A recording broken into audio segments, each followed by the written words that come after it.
નમસ્તે મિત્રો, આદિવાસી રસોઈમાં તમારું સ્વાગત છે। આજે ફરી આવી ગયા છે આપણે એક નવી રેસીપી સાથે। તો આજની રેસીપીમાં આપણે બનાવીશું કઢી પુલાવ। તો ચાલો આપણે શરૂ કરીએ। એક તપેલું લઈ લેવાનું છે, એમાં થોડું તેલ અને બટર નાખીશું। બટરને આપણે સારી રીતે ઓગળવા દેવાનું છે।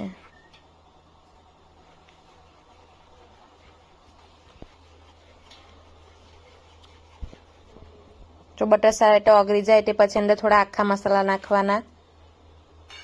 સિનેમન સ્ટિક, તેજપત્તા, લવિંગ, મરી, ઇલાયચી, નાની ઇલાયચી, મોટી ઇલાયચી એ સારી રીતે શેકાઈ જાય પછી અંદર આપણે ડ્રાય ફ્રૂટ નાખીશું અને સારી રીતે શેકવાના છે આપણે। અંદર આપણી દ્રાક્ષ છે એ ફૂલવા લાગે એ પછી આપણે અંદર લીલા વટાણા નાખી દઈશું અને સારી રીતે મિક્સ કરી લેવાનું છે। અંદર ફ્લાવર નાખીશું। એ મિક્સ થઈ જાય પછી એટલે આપણા શાકભાજી જે કાપેલા છે તે બધા નાખી દઈશું। જેમાં ગાજર, ફ્રેન્ચ બીન્સ, કેપ્સિકમ, પનીર વગેરે જે તમારી પાસે શાકભાજી અવેલેબલ હોય એ તમે નાખી શકો છો। એને સારી રીતે મિક્સ કરવાનું। પછી આ એક મેગીનો એક ક્યુબ આવે છે મસાલાનો તે નાખ્યો। અંદર થોડો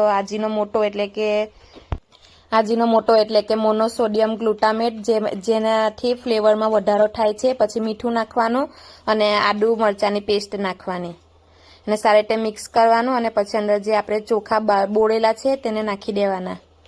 સારી રીતે મિક્સ કરી લેવાનું। ચોખાને તમારે પહેલાથી જ 1 કલાક જેવા પલાળી રાખવાના છે।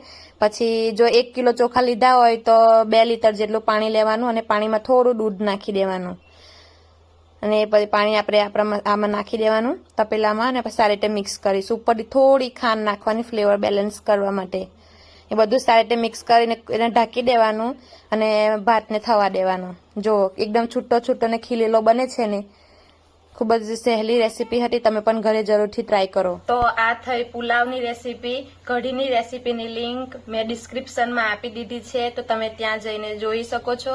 તો આવી જ સહેલી રેસીપી માટે મારી ચેનલને સબસ્ક્રાઇબ